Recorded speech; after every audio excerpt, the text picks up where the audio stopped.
Bapak Ibu Saudara yang dikasihi oleh Tuhan, selamat datang dan selamat bergabung di Komsel Online bersama kami di GKRI Jemaat Tani Hidup Ambon. Sebelumnya, saya akan mengarahkan Bapak Ibu Saudara untuk mengikuti arahan Komsel Online dengan benar. Yang pertama, siapkan diri. Dalam hal ini mempersiapkan seluruh anggota keluarga Anda untuk mengikuti sebelum ibadah dimulai. Kemudian, pastikan Alkitab, buku catatan, dan pena sudah ada di tangan Anda. Yang kedua, siapkan hati. Dalam hal ini bergairah dan antusias untuk beribadah kepada Tuhan, untuk menikmati hadirat Tuhan dan cinta akan Tuhan. Ikuti setiap sesi yang sedang berlangsung, selayaknya kita sedang mengikuti komsel. Yang ketiga, siapkan pikiran. Dalam hal ini, fokus untuk Tuhan dalam setiap sesi ibadah, selayaknya Anda sedang duduk mengikuti komsel. Ingat, jangan menyibukkan diri dengan urusan kerumah tanggaan, pekerjaan, dan lain-lain. Fokus dari awal sampai akhir ibadah.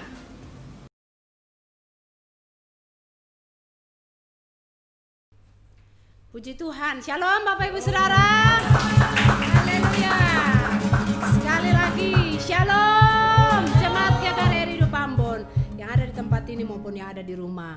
Saya percaya bahwa semua kita baik-baik saja karena Dia Allah pemelihara hidup kita. Amin. Amin. Amin Bapak Ibu Saudara. Oleh sebab itu sama-sama kita bertepuk tangan dan kita angkat pujian ini. Dia tak pernah gagal.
Saudara, kita sudah memuji Allah kita sudah tinggikan Dia. Saatnya kita siapkan hati kita untuk kita menyembah Allah kita. Sebab Dia Allah dan Tuhan kita. Dia perlindungan kita, Dia kekuatan kita, Dia menara perlindungan kita, Dia tempat perlarian kita. Mari kita angkat suara kita bebaskan roh kita dan kita menyembah Dia. Sebab Dia Tuhan dalam hidup kita. Kami menyembah-Mu Yesus, kami muliakan nama-Mu Bapa. Kaulah harapan kami, Kaulah gunung batu kami, Kaulah kota benteng kami. Oh, haleluya.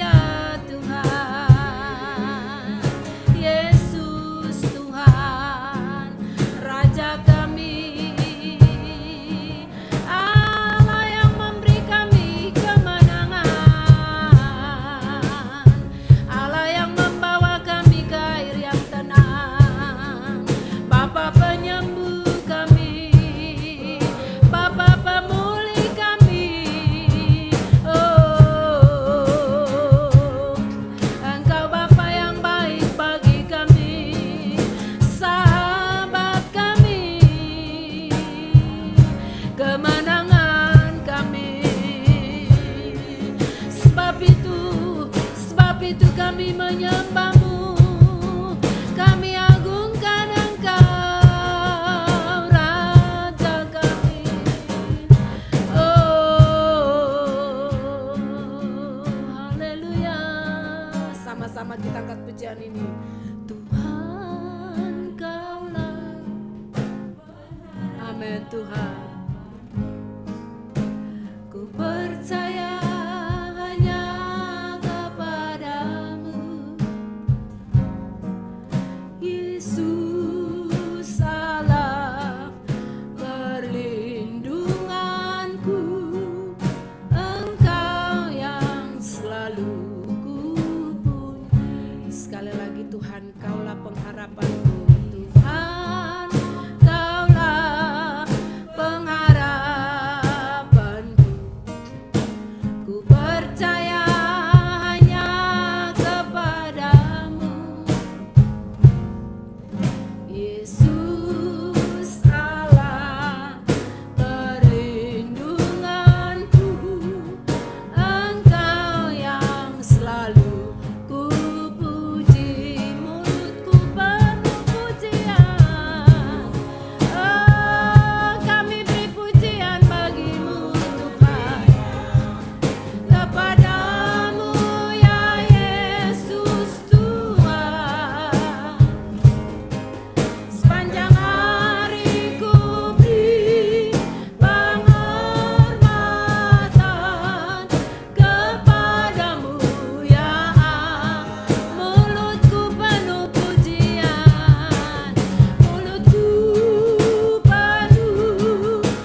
Ya, Bapak Ibu, Saudara yang kekasih, selamat malam. Sebelum kita akan mendengarkan firman Tuhan malam hari ini, mari saja Bapak Ibu kita semua berdoa. Mari kita berdoa. Bapa Surgawi, Bapa di dalam nama Tuhan Yesus, Allah yang kami sembah di dalam Yesus Kristus Tuhan. Kami bersyukur malam hari ini karena Tuhan masih memberikan kami kesempatan untuk ada di pelataran Tuhan, bersekutu bersama-sama. Dan malam hari ini kami percaya Tuhan, Engkau sudah menjamah kami lewat pujian dan penyembahan kami. Dan saatnya kami akan mendengarkan firman Allah. Tuhan, kami tahu firman itu yang akan sanggup untuk mengubah kehidupan kami. Firman-Mu itu yang akan sanggup membuat kami berarti dalam hidup ini. Firman-Mu itu sanggup untuk menjawab tantangan hidup kami. Firman-Mu sanggup menyembuhkan kami. Firman-Mu Tuhan sanggup untuk membuat kami keluar sebagai pemenang sejati. Itulah sebabnya malam hari ini mari Tuhan Engkau jamah semua kami yang ada di rumah. Engkau jamah semua kami yang ada di rumah masing-masing kami Tuhan. Engkau lebih tahu apa persoalan kami. Engkau lebih tahu apa yang kami sementara alami. Apa yang sementara kami hadapi. Dan kami percaya Tuhan Yesus. Ketika kami dengar firman Allah. Kami percaya semua persoalan hidup kami pasti diselesaikan oleh Tuhan. Karena itu berbicara Tuhan bagi kami malam hari ini. Jadikan kami telinga seorang murid. Untuk ketika kami mendengar firman Allah. Kami hidup di dalamnya dan kami menghidupi firman Tuhan dalam hidup kami sehingga hidup kami berdampak bagi dunia ini. Berbicara Tuhan lewat bibir mulut hamba-Mu, hamba hanya alat saja. Sembunyikan hamba di balik salib-Mu supaya kuasa kebenaran Tuhan menjadi nyata bagi kami. Berbicara Tuhan karena kami siap dalam nama Yesus firman yang sempurna. Hamba berdoa dan semua saudara yang percaya sama-sama katakan amin.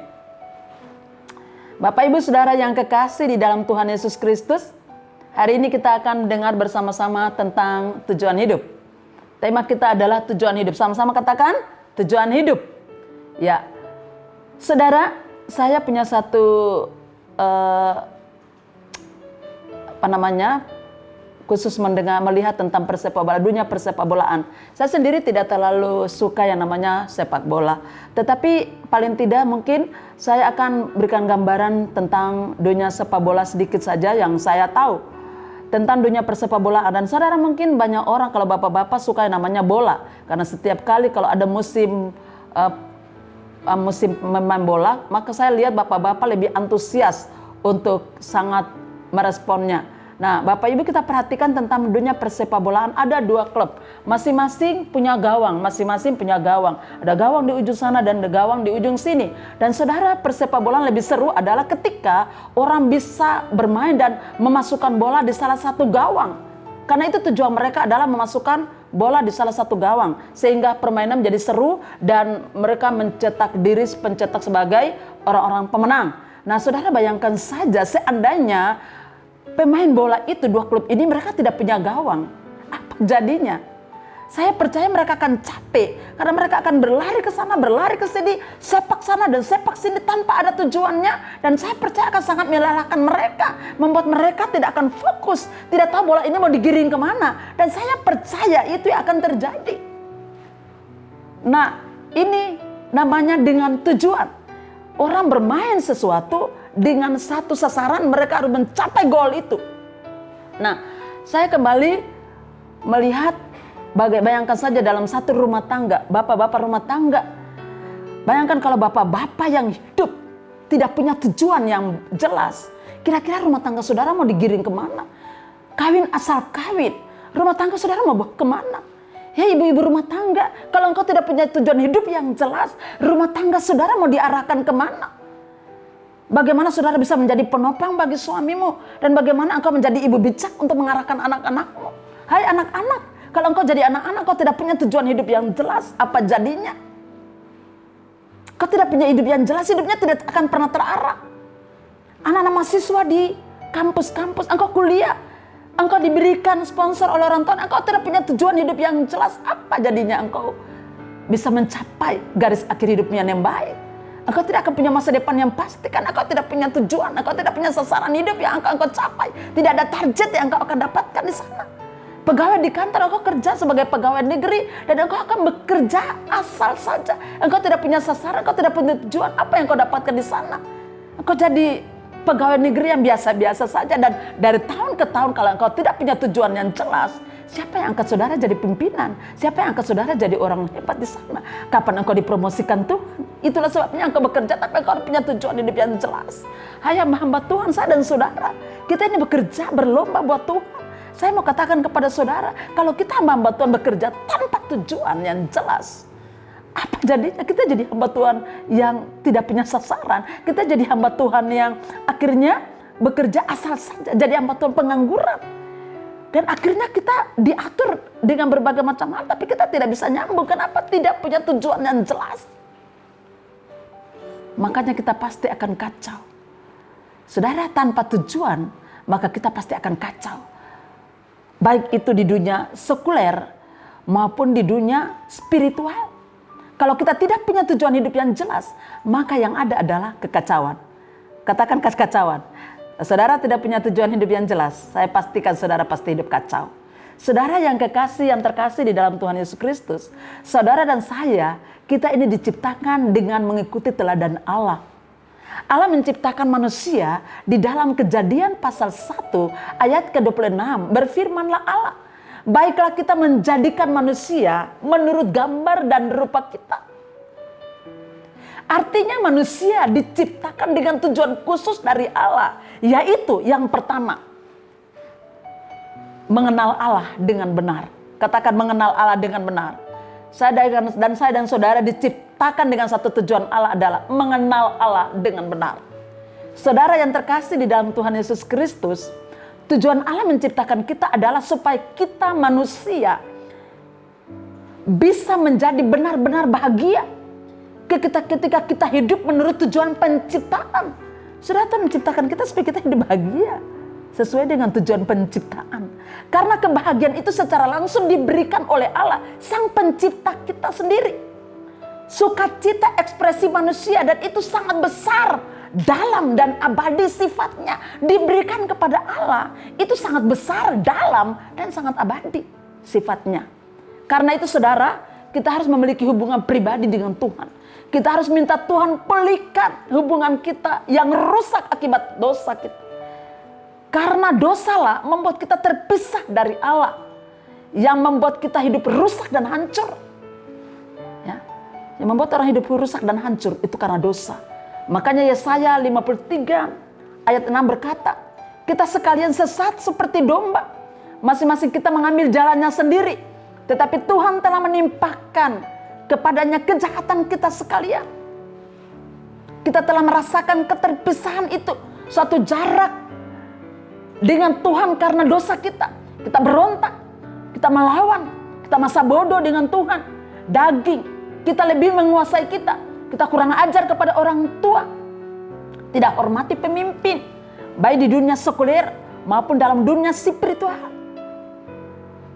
Karena keterikatan inilah Yesus datang buat saya dan saudara. Yohanes 3:16. Karena begitu besar kasih Allah akan dunia ini, sehingga ia telah mengaruniakan anaknya yang tunggal, supaya setiap orang yang percaya kepadanya tidak binasa, melainkan beroleh hidup yang kekal. Yohanes 10 ayatnya yang ke-14 dan ayat yang ke-15. Akulah gembala yang baik, dan aku mengenal domba-dombaku, dan domba-dombaku mengenal aku. Sama seperti Bapa mengenal aku, dan aku mengenal Bapa, dan aku memberi nyawaku bagi domba-dombaku. Yohanes 14 ayat 7 dan ayat yang ke-17. Ayat 7, sekiranya kamu mengenal aku, pasti kamu juga mengenal Bapakku. Sekarang ini kamu mengenal Dia dan kamu telah melihat Dia. Ayat 17, yaitu roh kebenaran. Dunia tidak dapat menerima Dia, sebab dunia tidak melihat Dia dan tidak mengenal Dia. Tetapi kamu mengenal Dia, sebab Ia menyertai kamu dan akan diam di dalam kamu. Yohanes 17 ayat 3. Inilah hidup yang kekal itu, yaitu bahwa mereka mengenal Engkau, satu-satunya Allah yang benar, dan mengenal Yesus Kristus yang telah Engkau utus. Efesus 4 ayat 20. Tetapi kamu bukan demikian, kamu telah belajar mengenal Kristus. Filipi 3 ayat 10. Yang kukehendaki ialah mengenal Dia dan kuasa kebangkitannya dan persekutuan dalam penderitaannya, di mana aku menjadi serupa dengan Dia dalam kematiannya. Karena itu, saya rindu supaya saudara melepaskan semuanya, supaya saudara hidup dalam kehidupan yang berkemenangan selamanya, dan tidak lagi diperbudak oleh setan atau roh jahat. Inilah tujuan hidup yang benar. supaya kita terbebas. Saudara-saudara terbebas, tidak hidup dalam ikatan dunia yang akan bisa membahayakan hidup kita. Masa depan menjadi suram, tidak punya tujuan yang pasti. Karena itu saudara mengenal Allah dengan sungguh-sungguh. Tidak bisa tidak ada tawaran, tidak ada pilihan yang lain. Saudara harus mengenal Dia dengan benar. Yang kedua, tujuan hidup kita. Yang kedua adalah memiliki relasi dengan Allah. Saudaraku, Tuhan tidak menciptakan kita untuk hidup bagi diri kita sendiri. Tetapi supaya saya dan saudara membangun relasi dengan Allah dalam Tuhan Yesus Kristus. Relasi lewat apa sajakah? Kita perhatikan, pada saat orang Kristen atau orang percaya berdoa kepada Allah, maka disitulah kita memiliki satu panggilan khusus yang kita tujukan kepada Allah. Yesus sendiri berkata, kita memanggil Allah dengan sebutan Bapa. Kenapa kita memanggil Allah dengan sebutan Bapa? Bapa itu menunjukkan adanya satu relasi yang intim, akrab antara kita dengan Allah sebagai Bapa dan anak. Alkitab mengatakan Bapa adalah sesuatu yang khusus dimiliki oleh orang-orang percaya, di mana kita memanggil Allah dengan sebutan Bapa. Itu adalah suatu relasi unik yang khusus yang kita miliki, yang intim atau hubungan spesial kita sebagai anak dan Bapa surgawi. Inilah tujuan hidup kita. Yang kedua yaitu memiliki keintiman dengan Bapa. Dan hanya orang-orang yang sudah dipulihkan oleh Tuhan yang bisa memanggilnya Aba, Bapa. Hanya orang yang sudah lahir baru dan bukan orang-orang yang hidup di luar Tuhan. Jadi saya bisa pastikan kalau saudara di luar Tuhan, saudara tidak bisa memanggilnya Aba, Bapa. Hanya orang-orang khusus, hanya intim, orang-orang punya hubungan khusus spesial dengan Bapa yang bisa memanggilnya sebutan Bapa. 2 Tesalonika 2:16, dan Ia Tuhan kita Yesus Kristus dan Allah Bapa kita yang dalam kasih karunia-Nya telah mengasihi kita dan yang telah menganugerahkan penghiburan abadi dan pengharapan baik kepada kita. 1 Yohanes 3 ayat 1, lihatlah betapa besarnya kasih yang dikaruniakan Bapa kepada kita, sehingga kita disebut anak-anak Allah. Dan memang kita adalah anak-anak Allah. Karena itu dunia tidak mengenal kita, sebab dunia tidak mengenal Dia. 2 Yohanes 1 ayat 9, setiap orang yang tidak tinggal di dalam ajaran Kristus, tetapi yang melangkah keluar dari situ, tidak memiliki Allah. Barang siapa tinggal di dalam ajaran itu, ia memiliki Bapa maupun anak. Kalau kita menyapanya dalam doa, apa sih yang tidak dapat Bapa lakukan bagi kita? Adakah yang mustahil bagi Dia untuk melakukan hal luar biasa dalam hidup saya dan saudara? Jawabannya tidak ada. Semuanya sanggup Dia kerjakan dan lakukan dalam hidup kita. Amin. Selain kita memanggil Bapa dalam doa, juga kita memiliki relasi dengan Tuhan dalam pujian kita. Kita memberikan pengagungan khusus sebagai sumber pemberi hidup kepada Allah. Saudaraku, kita bisa melihat ketika tembok Jericho runtuh, itu hanya dengan pujian. Ketika Daud memenangkan pertempuran yang luar biasa hanya dengan puji-pujian kepada Tuhan. Relasi saudara lewat pujianmu kepada Tuhan sanggup meruntuhkan benteng-benteng yang menghalangi kemenanganmu. Amin. Mungkin itu masalahmu, pekerjaanmu di kantor, usaha bisnismu, masa depan anak-anakmu, bahkan pergumulan hidupmu. Hadapi sakit penyakit, penderitaan apa saja yang saudara alami saat ini, percayalah bahwa dalam pujianmu kepada Tuhan, semua bisa diselesaikan. Saudara, saya punya satu kesaksian. Pada tahun 2012 saya mengalami goncangan yang sangat luar biasa. Saya sudah putus asa dan sudah pada titik saya tidak bisa lagi berdaya. Karena itu goncangan yang bukan sekedar goncangan biasa, tapi goncangan di dalam membuat saya sempat sudah tidak bisa berbuat apa-apa. Dan hanya ada dua hal yang ditawarkan oleh sejahat, adalah bunuh diri atau hidup. Saudara, ketika saya tidur tempat tidur dan sudah tidak lagi mampu untuk bisa memikirkan tentang kehidupan saya yang hancur itu, iblis menawarkan kepada saya, kamu sudah tidak berarti lagi. Kamu sudah tidak bisa apa-apa lagi. Apapun yang kamu buat semuanya sudah kotor dan tidak berarti apa-apa. Tidak ada lagi harapan bagimu. Satu-satunya jalan yang bisa kamu tempuh hari ini adalah menyelesaikan persoalanmu dengan cara bunuh diri. Saudara, saya di tempat tidur, saya menangis karena iblis menawarkan. Tetapi dari satu sisi, roh saya, Tuhan memimpin saya dengan cara yang sangat luar biasa. Tuhan bicara kepada saya, kalau kamu bunuh diri, maka neraka menjadi bagianmu. Kamu tidak akan mendapat bagian yang terbaik di hadapanku. Persoalanmu ketika kamu menyelesaikan dengan cara bunuh diri bukan berarti selesai, tetapi kamu berhadapan denganku. Bangkit, jadi kuat. Saudara, saya bangkit dari tempat tidur itu. Nah, apa yang saya nyanyikan kepada Tuhan? Saya angkat pujian, saya masih ingat sampai hari ini. Jadilah kuat. Saya bangkit dari keterpurukan itu. Saya pimpin diri sendiri. Saya buat kekuatan. Komitmen dengan diri saya berdiri bangkit dan saya berkata, saya nyanyikan pujian. Jadilah kuat, jadilah kuat. Kuat oleh kuasanya. Saya perintahkan diri saya perintahkan roh saya. Saya bangkit, saya nyanyikan pujian. Sampai saya mendapatkan kekuatan yang baru dari Tuhan. Tidak ada orang datang untuk memberikan saya penguatan. Tidak ada orang datang untuk menguatkan saya. Tapi Tuhan memberikan saya kekuatan yang baru. Dengan pujian, jadilah kuat. Saudara, kalau engkau punya masalah persoalan, perintahkan kepada dirimu sendiri, jadilah kuat. Malam ini, perintahkan dirimu. Bahkan bilang ke kiri kananmu. Bilang ke kirimu, bilang ke kananmu. Jadilah kuat, jangan patah semangat. Nanti hilang kekuatanmu. Bilang ke kiri kanan saudara, jadilah kuat, jangan patah semangatmu, nanti hilang kekuatanmu. Ingat saudaraku, Allah menciptakan kita supaya kita dapat mengekspresikan kasih dan cinta kita kepada Tuhan lewat pujian. Jadi saya mau bilang kepada saudara, kalau di gereja, saudara betul-betul harus ekspresikan pujian saudara kepada Tuhan. Kalau di gereja, saya rindu supaya saudara betul-betul mengekspresikan, betul-betul saudara itu terhubung dengan Tuhan lewat pujian. Karena di dalam pujian ada kekuatan, ada kelepasan. Di dalam pujian engkau mendapatkan kekuatan yang baru. Dalam pujian engkau lihat persoalanmu pasti diselesaikan. Di dalam pujian engkau pasti lihat mujizat Tuhan. Mari kita lihat Ulangan 20 ayat yang ke-21. Dialah pokok pujianmu, puji-pujianmu.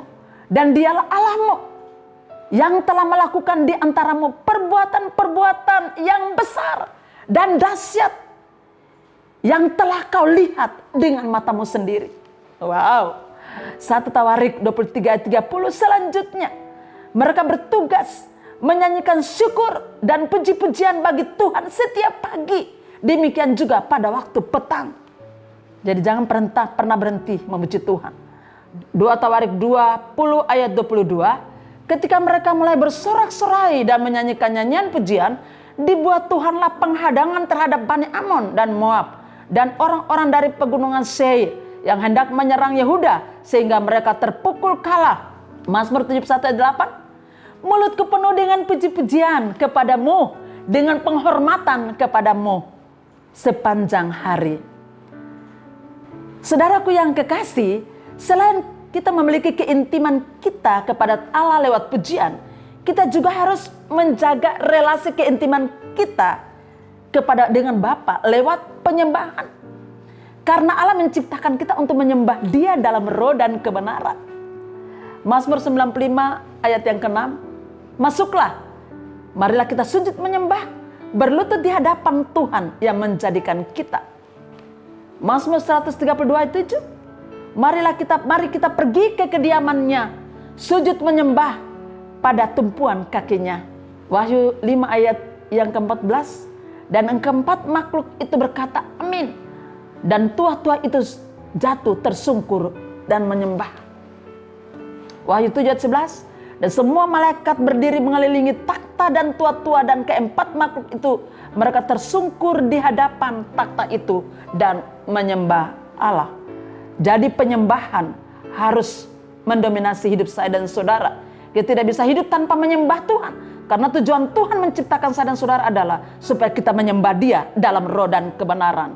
Fokus hidup saudara menyembah Dia. Karena dalam penyembahan, saudara pasti Tuhan akan bukakan hal-hal besar, hal-hal luar biasa untuk saudara pahami dalam hidup ini. Tanpa penyembahan yang benar dengan Tuhan, saudara tidak akan pernah pahami hidup ini seperti apa. Tujuan hidup yang pasti dalam hidupmu adalah ketika engkau menyembah Tuhan, maka engkau akan melihat perkara-perkara besar Tuhan akan bukakan dalam hidup saudara. Yang ketiga, tujuan hidup kita yang ketiga adalah mengasihi dan memuliakan Allah selama-lamanya. Saudara yang terkasih di dalam Tuhan Yesus Kristus, tujuan Allah menciptakan kita adalah supaya kita menikmati dan memuliakan Allah selama-lamanya. Di dalam mewujudkan hal tersebut, kita mulai dari pemulihan persekutuan dengan Allah, pemulihan hubungan kita dengan Allah. Ini yang dikatakan pemulihan hubungan. Hubungan saudara dipulihkan, barulah saudara bisa terhubung dengan Allah dengan baik. Jadi ini adalah tujuan yang agung dari Allah sendiri untuk hidup kita, supaya hidup kita memuliakan Allah. Saudara, memuliakan Allah artinya memberi kemuliaan. Istilah kemuliaan dalam kaitannya dengan Allah dalam perjanjian lama mengandung ide kemegahan yang luar biasa. Kalau dalam perjanjian baru, istilah yang diterjemahkan sebagai kemuliaan berarti martabat, kehormatan, dan pujian, dan syukur. Jadi saudara, kita perhatikan baik-baik, maknanya sangat luar biasa. Ya. Jika kita menggabungkan kedua makna ini, maka memuliakan Allah adalah mengakui kebesarannya dan menghormatinya melalui pujian dan penyembahan, karena Ia dan Ia saja yang layak untuk dihormati dan disembah. Saudara, kemegahan kita bukan dunia ini.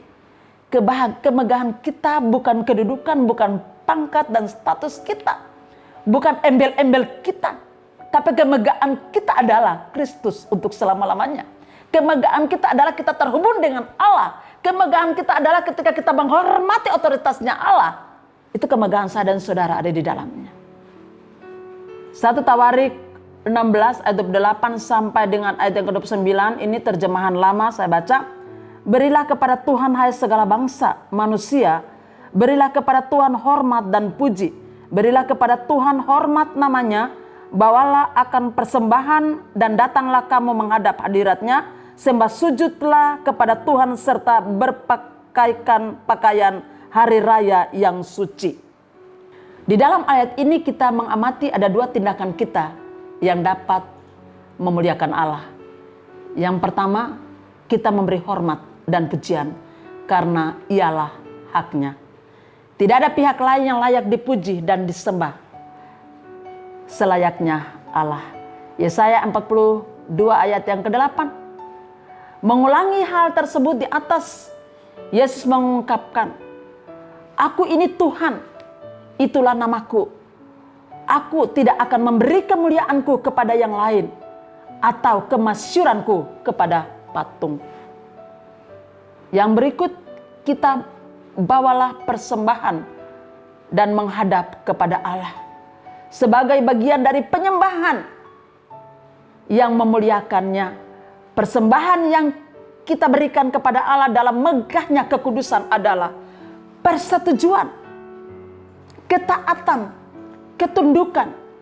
Artinya, saya dan saudara harus menyetujui segala sesuatu yang telah Ia firmankan. Terutama yang berhubungan dengan dirinya, diri Allah itu sendiri. Jadi tidak ada alasan untuk tidak tunduk pada otoritasnya Allah. Yang Tuhan mau kita lakukan, ya kita lakukan. Kalau disuruh taat, ya taat saja. Jangan berontak. Karena kalau kita berontak, kita tidak akan melihat sesuatu yang pasti dalam hidup kita. Maka pasti kalau kita tidak berontak, maka pastilah hasilnya luar biasa. Amin. Mari kita akan lihat sama-sama. Mazmur 103 ayat 17. Mazmur 103 ayat 17 sampai dengan ayat 18, ayat 17.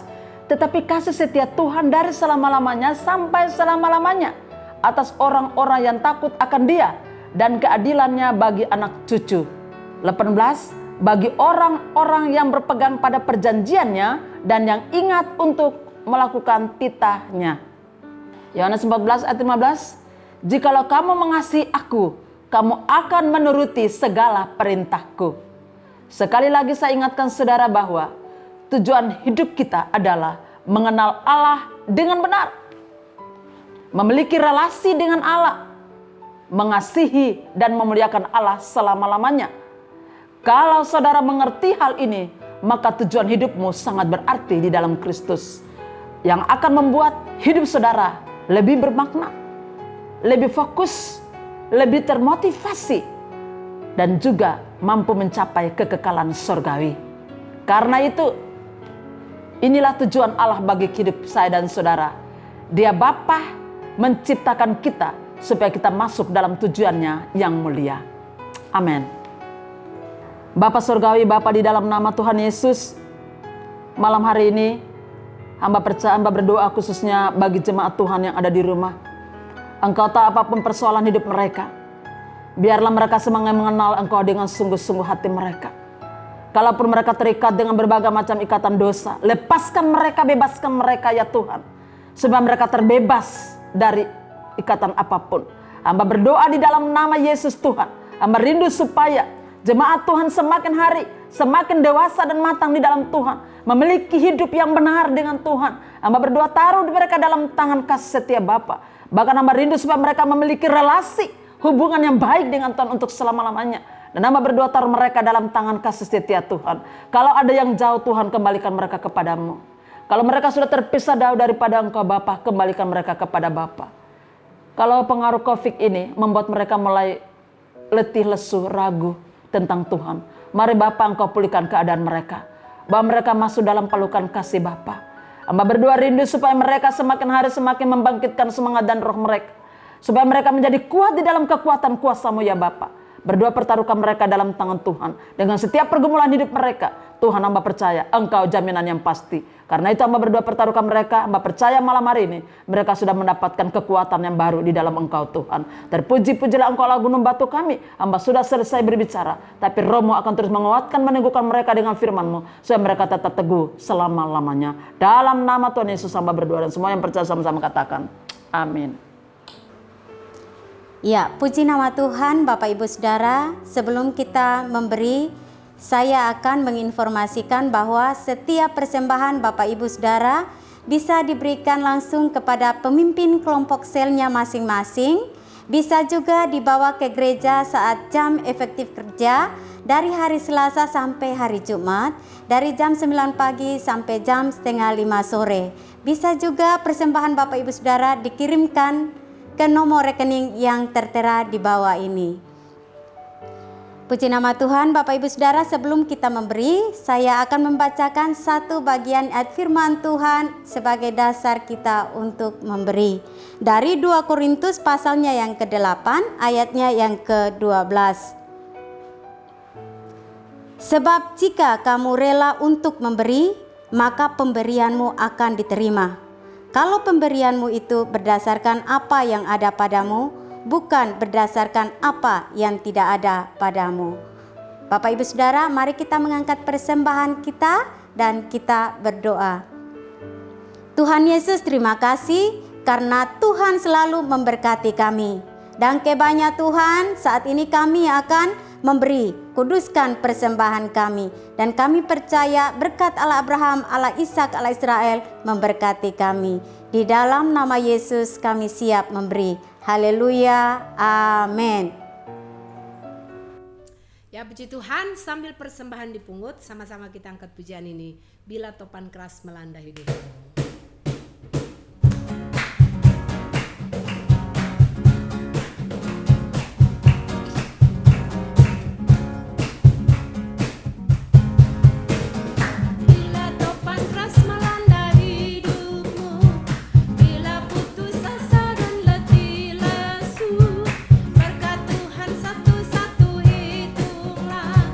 Kau niscaya kagum oleh kasih-Nya.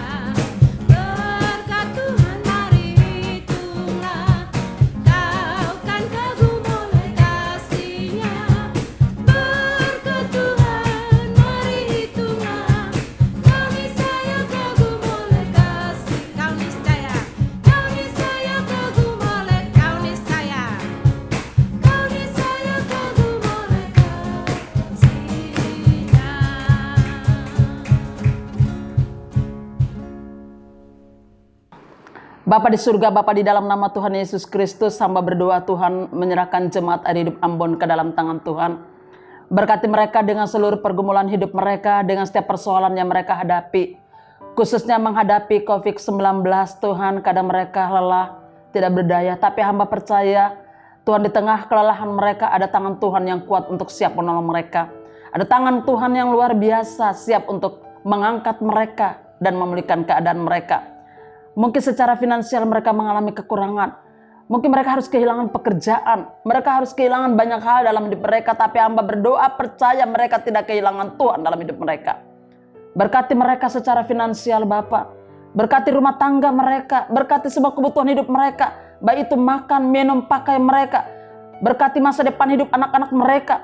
Hamba percaya Tuhan Yesus akan sanggup untuk menolong. Sehingga anak-anak mereka memiliki masa depan yang pasti di dalam Tuhan. Karena kami tahu, kami mempercayai Allah dalam kepastian. Dan itu yang Tuhan juga akan kerjakan dalam hidup kami. Itulah sebabnya hamba berdoa, pertaruhkan jemaat-Mu dalam tangan kekudusan-Mu. Tuhan memberkati mereka. Terima kasih Bapak. Hamba juga berdoa di dalam nama Yesus Tuhan. Berkati juga pemimpin jemaat Air Hidup Ambon, khususnya hamba berdoa untuk Pastor Leni.